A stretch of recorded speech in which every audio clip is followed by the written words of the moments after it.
Fala, noturnos! Tudo bem com vocês? Eu sou o Bruno, esse é o canal do Leitor Noturno e no vídeo de hoje eu vou falar sobre as minhas 5 melhores leituras no primeiro semestre de 2021. Então, bora lá pro vídeo.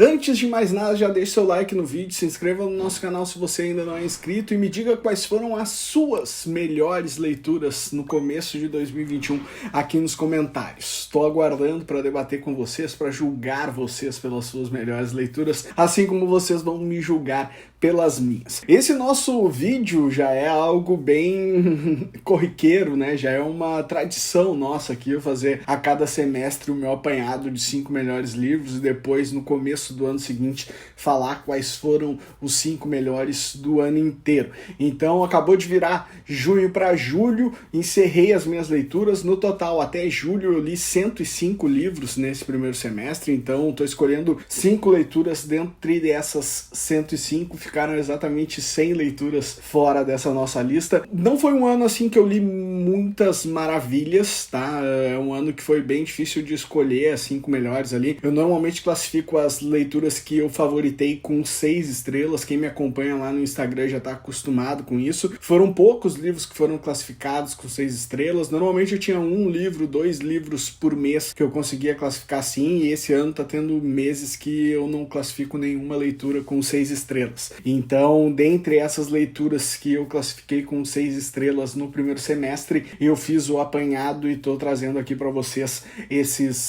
as minhas favoritas. Antes disso, antes de a gente começar a falar das favoritas, eu quero fazer uma menção honrosa a um livro que eu já li há algum tempo e que era até esse ano o melhor livro da minha vida, e eu reli ele no nosso clube de leitura noturno, porque o pessoal de tanto me ouvir falar desse livro queria ler também, e que é o Novembro de 63 do Stephen King. Foi um dos primeiros livros que eu li no ano, foi a nossa leitura coletiva de janeiro. A gente sempre começa o ano no nosso clube de leitura lendo um livro do Stephen King. Tinha muito medo de reler esse livro, porque era o melhor livro da minha vida, mas acabou que eu reli e eu adorei ainda mais ele, assim, consegui me relembrar de todos os momentos bons que eu vivi, as coisas que eu achava fascinante nele se tornaram ainda mais fascinantes, outras coisas que eu tinha deixado passar despercebido, eu vi que é realmente um livro genial, mas ele não tá entrando na nossa lista por 2 motivos. O primeiro é que ele deixou de ser o melhor livro da minha vida, e aí temos o primeiro livro dessa lista, o top 1 desse nosso top 5 desse ano vai ser o novo melhor livro da minha vida, provavelmente seja a minha melhor leitura do ano inteiro. Acho difícil de encontrar um livro melhor do que ele. E também o segundo motivo é que eu já tinha lido ele, né? Então eu tô pegando aqui livros que eu li pela primeira vez esse ano. E para começar, no nosso 5º lugar temos Danielle Steel com Jogos Perigosos, um livro que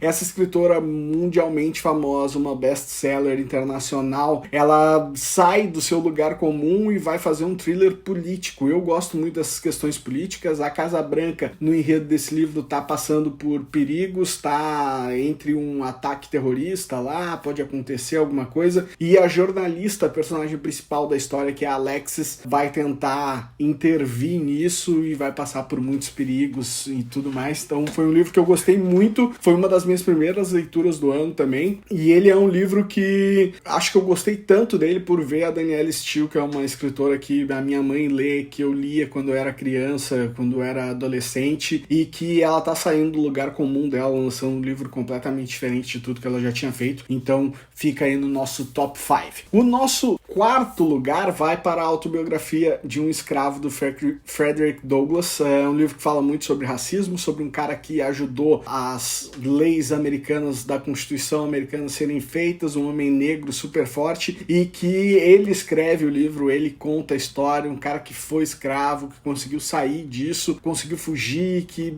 é um grande homem que tem estátuas dele pelos Estados Unidos inteiro, é um cara, assim, fabuloso. Eu trago normalmente aqui para vocês vários livros que tratam sobre o tema racismo, e esse livro do Frederick Douglass tem um plus maior ainda, porque era um cara que foi escravo, um cara que viveu isso na pele literalmente e que consegue sair disso de uma forma e escreve escreve um livro contando a história dele, todas as dificuldades, colocando no papel todo o seu pensamento completamente à frente do seu tempo. Então é um livro fabuloso, assim, que também fica entre os nossos melhores desse semestre. E em terceiro lugar, temos o único livro nacional dessa nossa lista, e não é um livro nacional qualquer, é o primeiro livro de uma nova editora e é escrito por uma mulher, e o seu enredo tem um personagem homossexual colocado como um assassino em série, um livro fabuloso chamado Secretária de Satã. Essa capa já é linda, é um livro assim, ele não tem defeito nenhum, um livro muito, muito, muito perfeito, completamente sangrento como a gente gosta, tem cenas de desmembramento de corpos, mas acima de tudo, a Karine Ribeiro, que é a escritora desse livro, ela consegue colocar algo muito original dentro das páginas dela, que é um serial killer que é homossexual, que tem os problemas dele ali em volta, e que poucas vezes a gente debate isso da forma como ela colocou nesse livro sobre a questão de sexualidade. É uma coisa que eu falo muito, a gente precisa ter muito esse assunto sobre homossexuais na literatura, né, transexuais e tudo mais dentro de livros, casais homossexuais cada vez mais protagonizando livros, é algo muito legal, mas eu não tinha visto um criminoso homossexual como ela coloca no livro, e que também é algo muito, muito interessante. Gostei muito desse livro, é até agora o melhor livro nacional que eu li no ano de 2021 e um dos melhores livros nacionais que eu li assim nos últimos 5 anos, talvez, tirando Dom, né, porque Dom tem um lugar no meu coração, Dom que foi o nosso top 2 do ano passado, fiquei com um carinho enorme, inclusive saiu a série agora, tem vídeo aqui no nosso canal falando livro versus série de Dom, mas é um livro da Karine, ficou maravilhoso, e a estreia da editora Rocket também no mercado, que é capitaneada pela Cláudia Lemes, que é uma escritora de suspense, thrillers muito, muito fenomenal, que eu sou extremamente fã. E em segundo lugar, nós temos um livro que eu já vi muita gente criticar ele, tá? Porque acharam o suspense dele muito fraco, acharam que foi muito fácil descobrir quem era o assassino e tudo mais, mas eu gostei muito, muito, muito, muito desse livro. Não sei se pelo hype de eu já estar esperando lá nos Estados Unidos, ele tá sendo comparado assim com o começo de uma série, como foi o começo da série Harry Potter, então ele tá com um hype muito forte. Agora em setembro sai o segundo livro da série lá nos Estados Unidos, e não sei se por eu estar nessa expectativa muito grande eu me apaixonei tanto pelo livro, ou se foi porque ele realmente é muito bom, que é O Clube do Crime das Quintas-Feiras. Cara, esse livro, assim, ó, tu tem ideia de velhinhos que estão numa casa de repouso e eles discutem crimes toda quinta-feira, já é algo fenomenal, algo super original. A capa dele é lindíssima, essa capa aqui tá fabulosa, é algo surpreendente mesmo, mas a história em si só já é muito original, já é uma história muito boa, e realmente a crítica que tem sido feita a ele, assim, de que é um suspense fácil de tu descobrir quem é o assassino, realmente pra mim é ok, tá? Só que é algo que não me incomoda. Eu não quero que eu prefiro que eu descubra quem é o assassino logo no começo da história, e aí a história se desenrola em como vão provar que é ele, se realmente estão certos, se é ele. Tu acaba ficando realmente na dúvida se é a pessoa ou não é. E quando chegou lá no final, eu me senti assim o Sherlock Holmes. Eu disse, eu descobri quem era o assassino logo no começo do livro. Adorei isso. Outras pessoas já disseram, o livro perdeu a graça, porque eu já sabia lá na metade da história quem era o assassino. Agora, a graça desse livro, pra mim, não tava em descobrir quem era o assassino, e sim na personalidade desses 4 velhinhos, que é simplesmente espetacular, assim. Tem a velhinha fofoqueira, tem a velhinha que gosta de fazer crochê, tem o velhinho ranzinza, tem o velhinho que gosta de jogar dama. Então, o estereótipo ali dos velhinhos numa casa de repouso, e que eles gostam de conhecer crimes, e que eles vão investigar isso a fundo, é algo fenomenal. E mais do que isso, além de ser fenomenal essa questão do estereótipo, a maneira como eles são inseridos na história é muito boa, porque a velhinha vai se metendo, os velhinhos, na verdade, vão se metendo na investigação dos detetives, e os detetives não estão dando bola pra isso, estão dizendo assim, o que esses velhos querem se meter no nosso trabalho, quem eles acham que são, e aí chega um momento e diz, não, eles estão trazendo coisas boas aqui, essa velhinha fofoqueira é muito esperta. Então o livro funciona de um jeito muito, muito, muito, muito legal. Poucas vezes vi um livro de suspense funcionar tão bem, poucas vezes vi uma história ser tão bem encaixada. Me lembrou assim os livros da Miss Marple, que era uma velhinha que investigava a coisa e tudo mais, mas nesse não, isso é um clube do crime, eles têm um clube ali que eles discutem crimes não resolvidos, que eles assistem histórias de crimes na televisão. Pode não ser o melhor livro de suspense, assim, pela sua elaboração,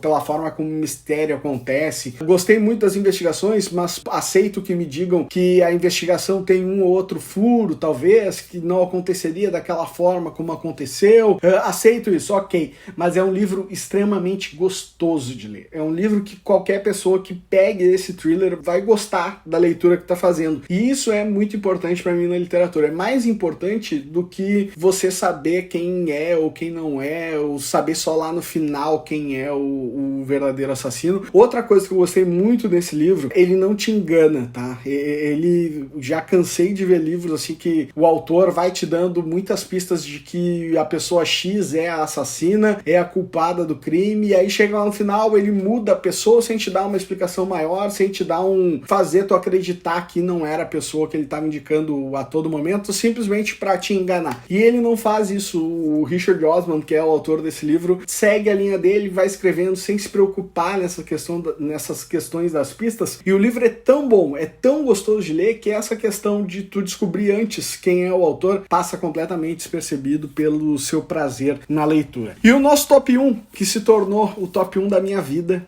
que se tornou assim, panfletei ele de todas as formas, dei para amigos, dei para pessoas que eu conheço, digo assim, leiam esse livro é fabuloso, esse livro é incrível, é um livro, tem vídeo aqui no nosso canal dele também, vou deixar aqui na descrição todos os links dos livros que já tem vídeo aqui de resenha, que se chama O Homem que Brincava com Fogo, do Jan Stoklasa. Cara, essa história é uma história de não ficção, tá?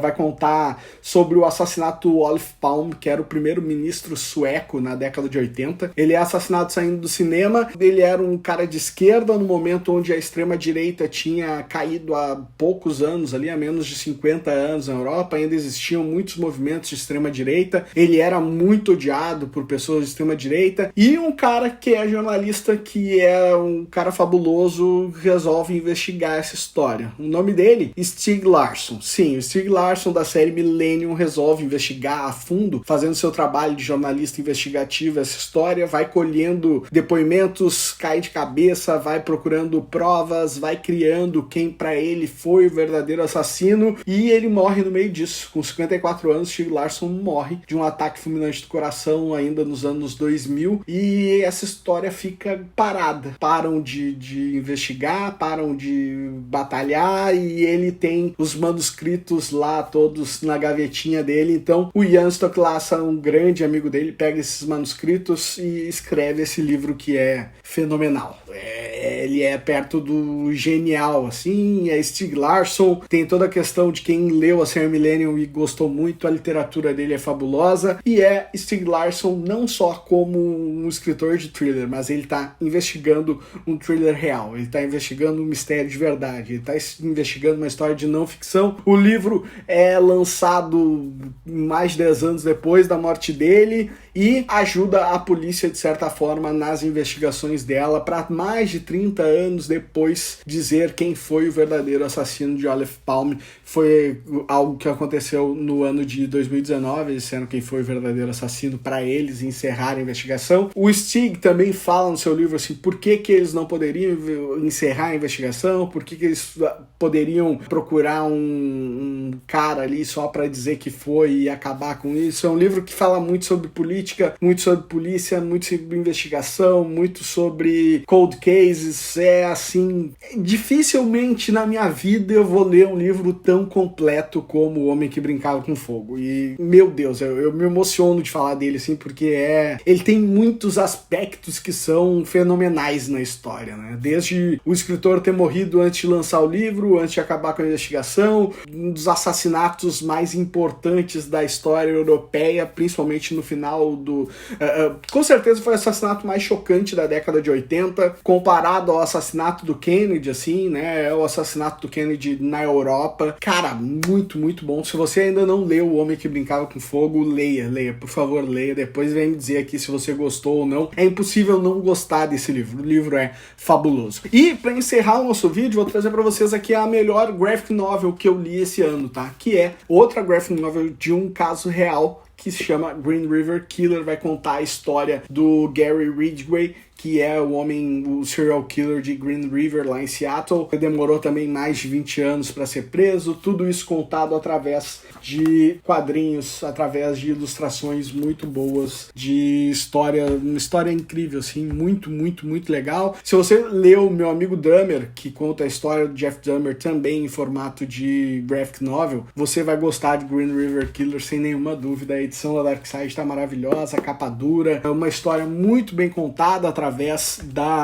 dos quadrinhos. Também já tem vídeo aqui no nosso canal, e no vídeo eu falo sobre mais uma peculiaridade dela, que quem procura o Jonathan Casey para fazer a história, para roteirizar ela, para ilustrar e tudo mais, é o Jeff Jansen, que é filho do Tom Jansen, que foi o cara que prendeu o Gary Ridgway. Então é o filho do investigador principal do caso, que pega as anotações do pai e leva para um escritor e diz: ó, escreve aí, faz uma graphic novel disso, porque o mundo precisa saber dessa história, da história do meu pai. Então é isso, gente. Espero que vocês tenham gostado do nosso Top 5. Não deixem de comentar aqui no vídeo falando qual é o Top 5 de vocês desse primeiro semestre de 2021. E se você já leu algum dos livros do meu Top 5 e o que achou deles. E se você ainda não leu O Homem que Brincava com Fogo, leia, por favor. Leia que é o livro da minha vida. Tá bom? Por hoje é só. Espero que vocês tenham gostado. Até semana que vem e boas leituras.